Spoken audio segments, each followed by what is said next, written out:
Our story begins, much like every other story, among the Manitous and the waters, the forests and the winds. Now, it's important to note that in some Abenaki stories, there was no sound or color until the Creator filled the empty earth with life and light. And now who do we have here, you ask? Well, this is a being from another age altogether. No, not a turtle or a bear. See, most of the creatures believe her to be more like a rabbit. But for the purposes of our story, we will simply refer to her as M.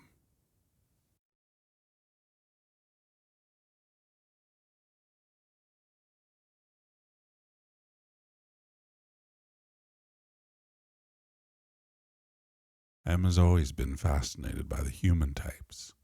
She marvels at how they seem to sing to each other in everything they do. In fact, some say that it was her that gave them their music and poetry.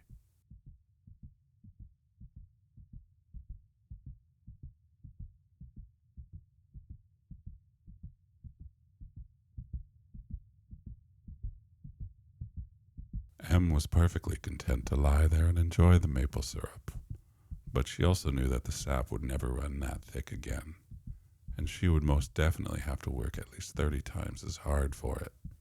Just the very thought made her sleepy. She decided to rest her head for a few short winks and settled into a rich and colorful dream.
No sooner than when she was making herself completely at home with a cup of tea did she hear a peculiar sound coming from the other room.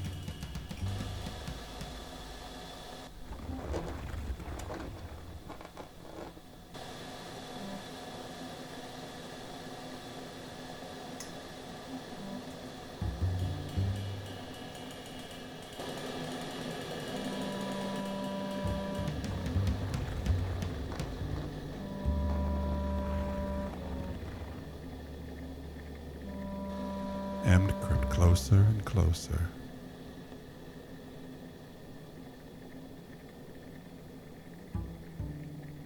Perhaps a small woodland creature?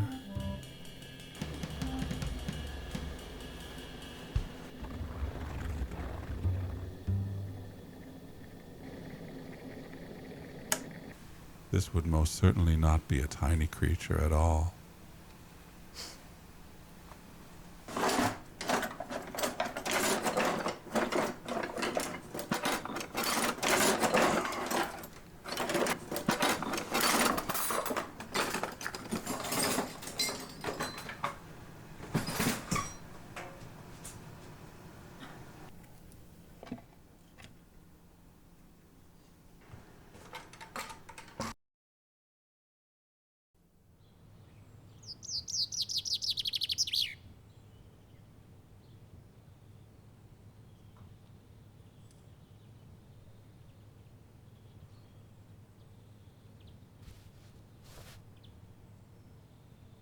One of M's favorite things to do was greet the morning sun and give thanks for the breath of a new day.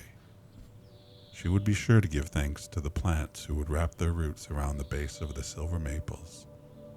She would then give thanks to the tiny insects who, like the stars, surrounded us day and night. She would then give thanks to all the animals that walked on 4 legs, and sometimes 2, and all the flying creatures that crested the warm coastal winds and moved the ocean waters and glaciers.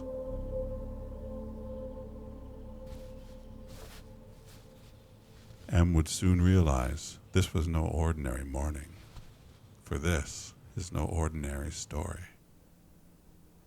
Property that we had, the land that we had, is now only 4% now, and they still keep trying to take more and more of our land.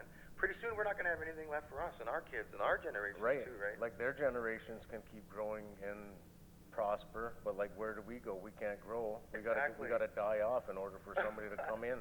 Yeah, and it's crazy.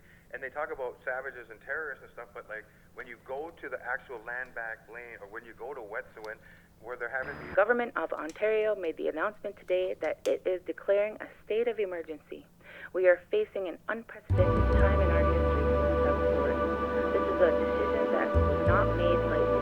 COVID-19 constitutes a danger of major proportions. We must offer our full support and every power possible to help our healthcare sector fight the spread of COVID-19. The health and well-being of our Ontarians must be our number one priority.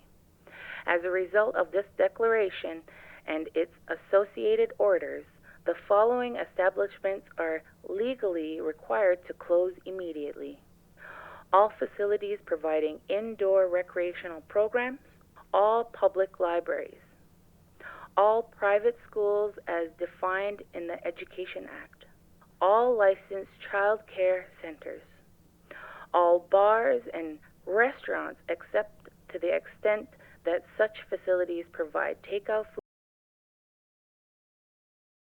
We don't know what to do. CDC tells us one thing, the next day it'll be something entirely different. Yeah, but there's no precedence here. We've never experienced anything like this in modern times. All I'm saying is that there's a lot of information out there. You have to be careful.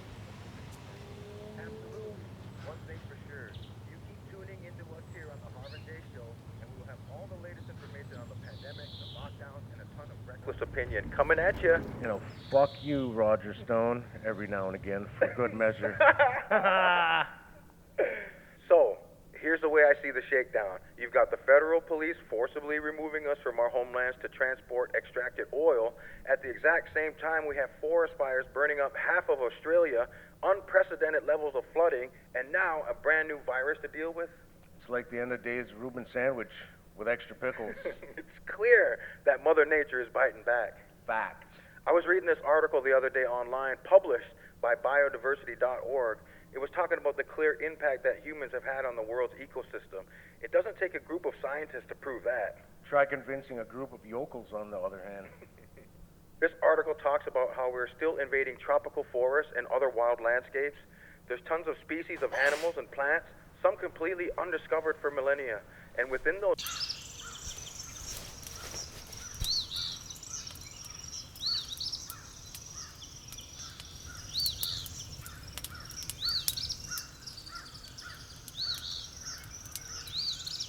new host, and we're often it. That reminds me of something I read a little while back there. In the past 40 years, the worst human pandemics and epidemics, HIV, SARS, avian flu, swine flu, Ebola virus, and Zika virus, all stemmed from trading in and consuming animals and destroying their habitat. Here's some staggering facts from worldwildlife.org. Number one, in the next 40 years, we have to produce as much food as we have in the past 8,000. Wow. 2, 4 crops, corn, soybeans, wheat, and rice comprise about 75% of the caloric content of food production worldwide. We place too much stock in just 4 commodities with the ever-present threat of weather variability due to climate change. A single drought or extreme weather event can have drastic impact on global food supplies and consequently the prices we pay. Number 3, over the past few decades, humanity has consumed 50% more resources than Earth can provide for us. If we keep spending like this, the hope for is that the politicians finally do something about it. As if. And that's the difference, Iroquois people, Haudenosaunee people, we're from Harvard. When we go out hunting and stuff like that, Right. providing for our families, which a lot of families still do. True. Like, we don't just take, like, I don't know where this idea came from after all these years that humans just take oil, take resources, take, and never put anything back. Right, we got to look forward to the next 7 generations to our teaching, like make sure always the world, the land, everything is good for the next 7 generations. Exactly. Like, what are they thinking? We use all this up, but they're not thinking about their kids and their grandkids, and like, at least they should be trying to look out for them if they're not looking out for anybody else, Right, like, especially when we go hunting, right? Like, right. Think about that. The hunters will go out, they'll catch a deer, and they'll use every piece of that deer. Yeah, nothing goes to waste. Not a thing. Like, they use, like, they eat all the food, obviously. Right. The hide, the antlers even are used for stuff. Exactly. So, and then even, like, if they go out and cut trees, stuff like that, or they even harvest medicine.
It's been a long time,